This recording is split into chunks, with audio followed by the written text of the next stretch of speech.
Assalamualaikum warahmatullahi wabarakatuh. Kembali lagi bersama Kong Teguh. Kali ini saya akan bercerita tentang dua nama bersejarah dalam sistem peradilan kita, Sengkon dan Karta.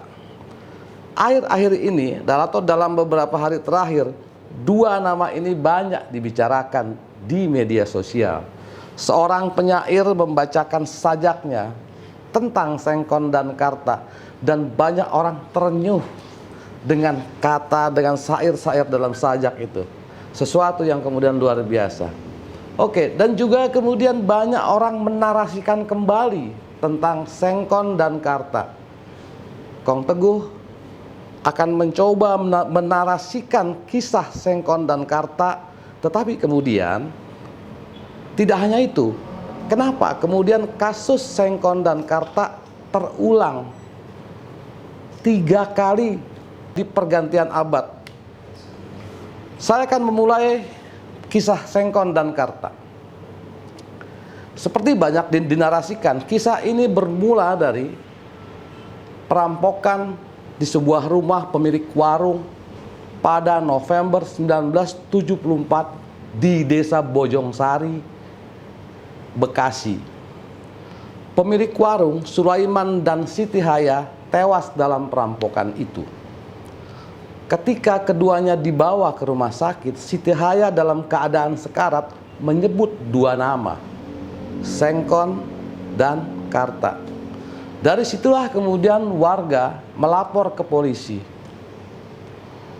Malam harinya pada 21 November 1974, pada saat Sengkon sudah usai sholat Isya, istrinya masih mengenakan mukena, orang-orang datang menyerbu rumahnya bersama aparat. Aparat yang kami maksud di sini adalah tentara dan polisi. Saat itu bernama ABRI dan kepolisian.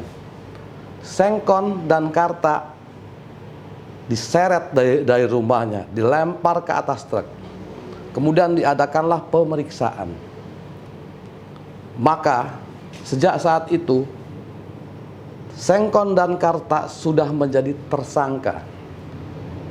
Dia harus menandatangani berita acara perbuatan yang dia tidak pernah lakukan. Keduanya menolak.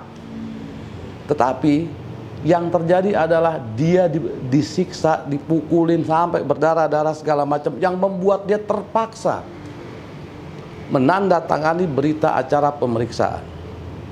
Tahun 1977 keduanya dijatuhi hukuman.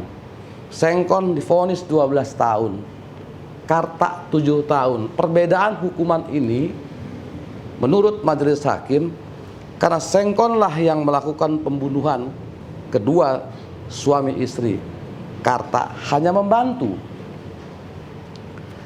Keduanya masuk ke LP Cipinang. Disinilah kebenaran terungkap. Di salah satu sel, keduanya bertemu dengan Gunel Siih. Dalam sajak Pedisandi disebutkan Gunel Siih adalah seorang jawara, tidak mempan dibacok, tetapi dia harus tertangkap pada saat mencuri di bulan Ramadan. Gunel lebih dulu masuk ke penjara dibandingkan Sengkon dan Karta. Keduanya bertemu, Karta menceritakan kisahnya kenapa dia harus masuk ke penjara. Begitu juga Sengkon. Gunel Siih ternyata masih bersaudara dengan Sengkon. Gunel Siih kemudian mengatakan kepada polisi, "Akulah yang membunuh Sulaiman dan Siti Haya, bukan Sengkon dan Karta." Ucapan itu dilakukan berulang-ulang sampai akhirnya kemudian polisi mengadili Gunel Siih atas perampokan dan pembunuhan di rumah Sulaiman dan Siti Haya. Gunel divonis 10 tahun penjara. Tetapi kemudian yang terjadi adalah Sengkon dan Karta tidak langsung keluar. Pada saat itu pihak pengadilan, pihak Mahkamah Agung juga mengatakan karena keputusan Sengkon dan Karta sudah berkekuatan hukum tetap, Yang kedua adalah tidak ada mekanisme untuk membebaskan mereka dari putusan hukum yang berkekuatan hukum tetap, gak ada pada saat itu. Namun Gunel terus ngomong. Kalau dalam sajaknya Ferry Sandi yang tampaknya mengambil sebuah suasana dari laporan majalah Tempo pada saat itu, bagaimana Gunel terus mengoceh, menggerutu. Dia mengatakan bagaimana mungkin yang salah dibebaskan, yang tidak bersalah dihukum. Kebetulan pada saat itu ada seorang pengacara dan juga anggota DPR yang terenyuh, tersentuh oleh penderitaan Sengkon dan Karta. Namanya Albert Hasibuan. Saya harus menyebut nama ini karena dia yang sangat berperan terhadap pembebasan Sengkon dan Karta. Maka Albert Hasibuan dengan berbekal keputusan vonis yang dijatuhkan terhadap Gunel Siih melakukan upaya pembebasan. Pada saat itu Ketua Mahkamah Agung adalah Omar Seno Aji. Dia juga relatif membantu. Tahun 1980, tepatnya Januari 1980, keluarlah peraturan Mahkamah Agung nomor 1 1980 tentang peninjauan kembali. Dari sinilah kemudian Albert Hasibuan melakukan upaya pembebasan Sengkon dan Karta. Dilakukanlah upaya peninjauan kembali dan Sengkon dan Karta akhirnya keluar. Tapi persoalan tidak berhenti sampai di situ. Bagaimana kemudian kesalahan atau barangkali lebih tepatnya adalah pengadilan sesat memiskinkan kedua orang ini. Bahkan dalam beberapa tulisan kedua orang ini masih dikriminalisasi. Sengkon dan Karta hanya petani biasa. Tetapi ada yang menulis dia preman. Itu adalah sebuah upaya kriminalisasi. Nah, pada saat mereka keluar dari penjara, Sengkon kena penyakit TBC. Karta kehilangan semua harta benda dan anak-anaknya. 12 anaknya entah kemana berpencar, sudah tidak tahu lagi. Seluruh tanah yang pernah dia olah, tanah yang pernah dia pacu terjual hanya untuk membiayai kasus dia mondar-mandir antara rumah dan ke penjara dan berbagai macam. Sengkon juga sama.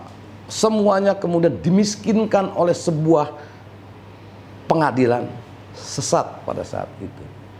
Keduanya kemudian sempat meminta kompensasi, menggugat pemerintah, minta kompensasi 100 juta rupiah, ditolak. Alasannya bermacam-macam. Pada saat itu yang bisa dilakukan Sengkon dan Karta adalah, kalau menurut versi majalah Tempo, yang bisa saya lakukan adalah berdoa bagaimana saya cepat mati karena sudah tidak ada lagi biaya untuk hidup. Karta berapa bulan setelah dilepaskan meninggal tertabrak truk. Sengkon kemudian meninggal karena penyakit TBC yang diidapnya selama di penjara. Kasus Sengkon dan Karta kemudian menjadi sebuah diajarkan di semua fakultas hukum, terutama berkaitan dengan undang-undang kejahatan. Semua orang tahu. Barangkali semua aparat juga tahu. Namun persoalannya adalah kenapa kasus ini terulang 3 kali. Menariknya adalah kasus ini terulang pada saat kita sudah lepas dari Orde Baru. Tahun 2002 di Jatiwangi, Pondok Gede, Bekasi, Budi Harjono menemukan ayahnya Ali Hartawinata telah tewas. Tidak berapa lama kemudian polisi menjadikan Budi Haryono sebagai tersangka.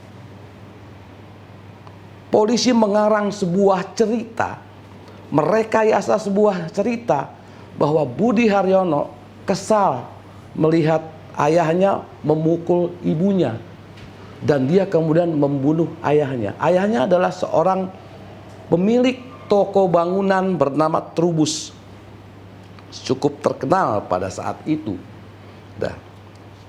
Lalu kemudian Budi Haryono ditetapkan sebagai tersangka, diadili, dihukum, masuk ke penjara Bulak Kapal, dan dia juga lama di tahanan kepolisian. Satu hal yang paling menarik dalam kasus ini, kalau Anda baca dalam berbagai penelitian mahasiswa hukum dan laporan-laporan pers pada saat itu, adalah bagaimana polisi mengabaikan keterangan Nyonya Eni. Nyonya Eni adalah istri Ali Hartawinata. Nyonya Eni mengatakan bukan Budi Haryono yang membunuh ayahnya, tetapi Masin. Polisi tidak pernah mengejar orang bernama Masin seperti yang disebutkan oleh Nyonya Eni, tetapi Nyonya Eni dipaksa oleh polisi untuk mengatakan pembunuhnya adalah Budi Haryono, dan itu dilakukan berulang-ulang dalam tekanan hebat. Nyonya Eni akhirnya kemudian mengatakan pembunuhnya adalah Budi Haryono. Budi Haryono dihukum 12 tahun penjara, divonis. 4 tahun kemudian orang yang bernama Masin mengaku kepada polisi, sayalah yang membunuh Ali Hartawinata. Maka kemudian PK diajukan, Budi Haryono lepas. Persoalan kemudian tidak hanya sekedar sampai di situ, tetapi kemudian orang bertanya-tanya bagaimana pengadilan sesat ini, gaya Sengkon dan Karta, terjadi lagi dalam rentang waktu sekitar kurang lebih 30 tahun setelah kasus itu. Tidak hanya soal kasus Budi Haryono, pengadilan sesat kemudian terjadi lagi di Gorontalo, tepatnya di Boalemo. Suatu hari di desa itu diketemukan sesosok mayat tahun 2002. Sesosok mayat itu sudah dalam bentuk kerangka, habis sudah nggak bisa dikenali. Nah, polisi datang, polisi nggak bisa mengidentifikasi ini mayat siapa. Tetapi polisi menghimpun keterangan dari masyarakat. Cerita dari masyarakat mengatakan seperti ini. Dulu sekitar 10 atau 11 bulan yang lalu, suami istri Risman Lakoro dan Rostin Mahaji, suami istri, memukul anaknya Alta Lakoro. Setelah itu anak itu lenyap, entah kemana, kami tidak tahu. Dia menghilang, pergi seperti begitu saja. Tidak berapa lama kemudian polisi mencomot suami istri Risman dan Rostin, lalu diperiksa, dipaksa untuk mengaku bahwa mayat itu adalah mayat anaknya Alta Lakoro. Tetapi kedua suami istri ini nggak pernah diminta untuk melihat kerangka mayat itu. Masuklah mereka ke pengadilan. Lucunya lagi adalah kedua suami istri ini hanya divonis 3 tahun penjara. Udah pasrahlah mereka karena disiksa, dipukulin, entah diapain lagi, ditekan kiri kanan segala macam. Pokoknya polisi pada saat itu berusaha memeras pengakuan keduanya agar mereka mengakui bahwa membunuh anaknya. Lepas setelah 3 tahun, kira-kira tahun 2005 atau 2006, mereka keluar dari penjara. Risman dan Rostin sudah menjalani hukuman atas perbuatan yang tidak pernah dilakukan. Kembali dia ke kampungnya. Entah bagaimana tiba-tiba Alta Lakoro itu datang. Tiba di kampungnya, nongol aja begitu saja. Masyarakat di kampung itu seperti melihat zombie. Bagaimana mungkin? Jadi mayat siapa yang sudah menjadi tulang belulang itu? Nah, disinilah kemudian pers bekerja. Risman dan Rostin diwawancarai bagaimana kronologi dia di penjara. bagaimana dia harus mengakui berita dan menandatangani berita acara pemeriksaan terhadap pembunuhan. Dia bercerita habis-habisan, bahkan diundang ke dalam sebuah acara TV terkenal pada saat itu untuk membeberkan semuanya. Namun apa yang dilakukan polisi pada saat itu adalah tetap mengkriminalisasi Risman dan Rosten. Polisi mengatakan yang datang itu, perempuan yang datang itu bukan Atta Lakoro. Tapi siapa? Bukan, katanya, nggak tahu. Atta Lakoro adalah mayat yang sudah jadi tulang belulang. Suami istri Risman dan Rosten kemudian melakukan upaya bagaimana dia harus membersihkan nama baiknya. Kisah selesai sampai di situ.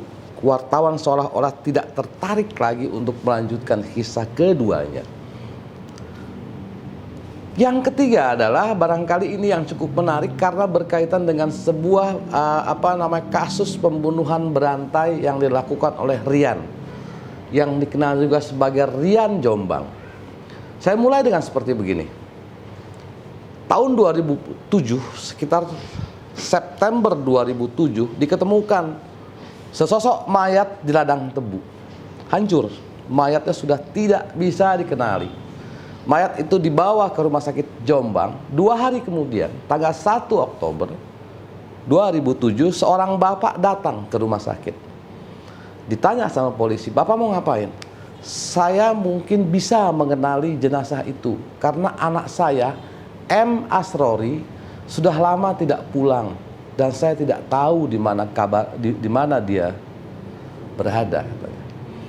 Sang bapak namanya Jalal diperlihatkan kepada mayat yang sudah hancur itu, diperiksa semuanya, sampailah dia pada kesimpulan, "Ya, ini mayat putra saya, M. Asrori." Dari informasi itu kemudian polisi bekerja. Beberapa hari kemudian ditangkaplah 3 orang, Imam Hambali, David Eko Prianto, dan Maman Sugianto. Mereka ditangkap, diproses, dijadikan tersangka pembunuh M. Asrori.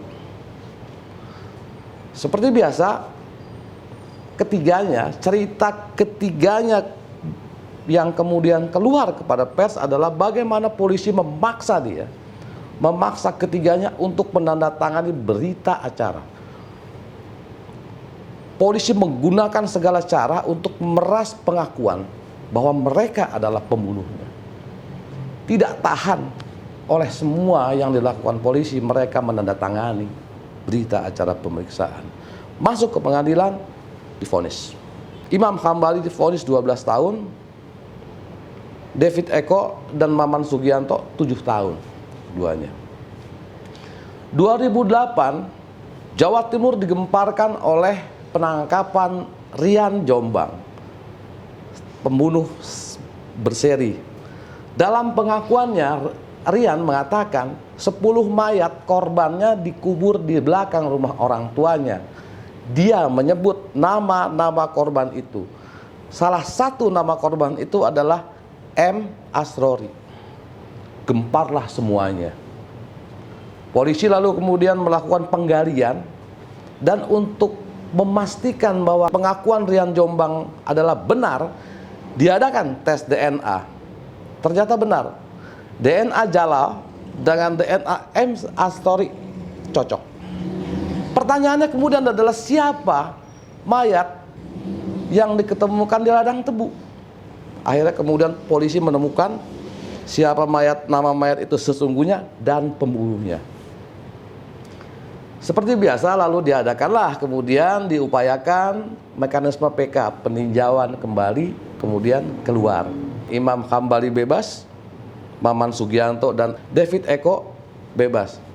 Oke, apakah kemudian persoalan selesai sampai di situ? Menurut saya tidak, gitu loh.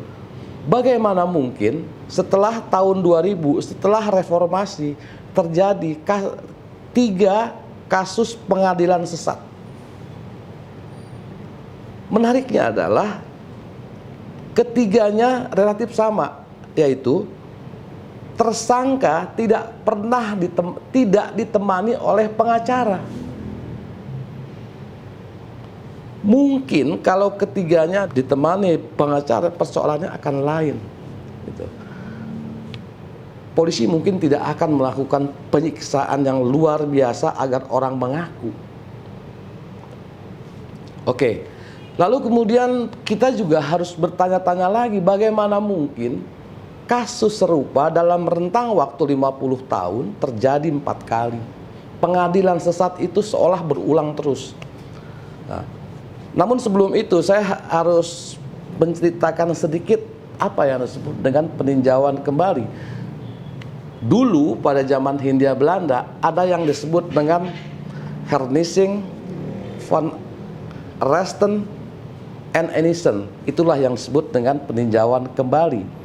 Tahun 1964 sebenarnya ini sudah mekanisme atau lembaga peninjauan kembali ada, tetapi kadang-kadang aktif, kadang-kadang tidak aktif.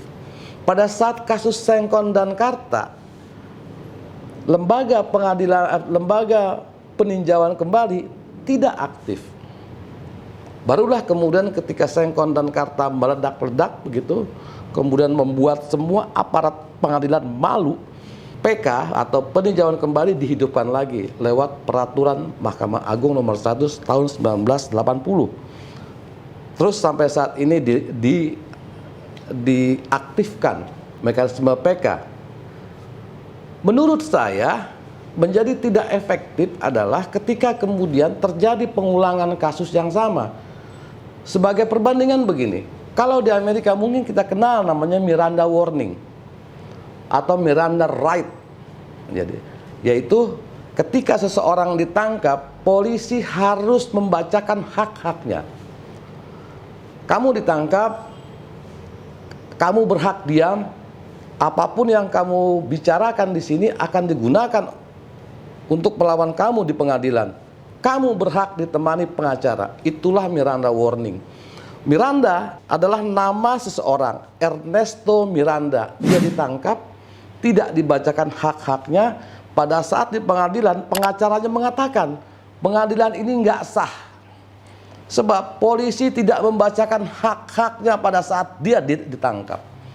Mahkamah Agung Amerika lalu mengeluarkan sebuah peraturan, polisi harus membacakan hak-haknya pada saat menangkap seseorang.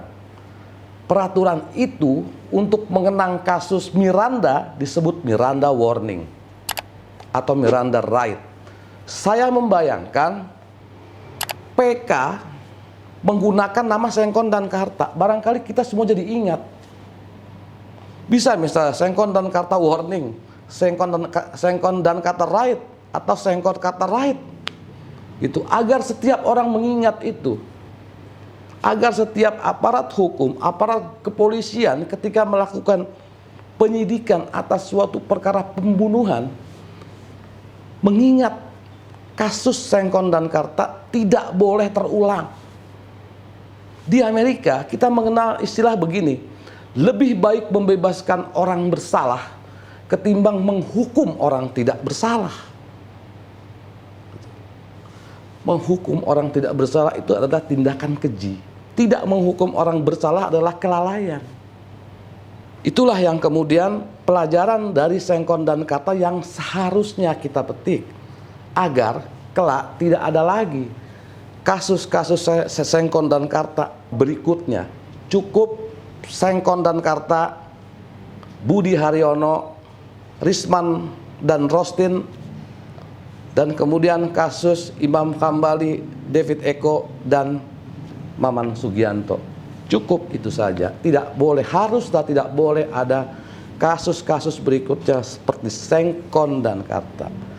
Demikianlah kisah Sengkon dan Karta dan kasus-kasus yang menyertainya. Tidak boleh ada lagi kasus seperti ini di kemudian hari. Kita belajar, jadikan Sengkon dan Karta adalah pahlawan dalam sistem pengadilan kita. Sampai jumpa di pembahasan berikutnya pada topik-topik yang menarik bersama Kong Teguh. Terima kasih.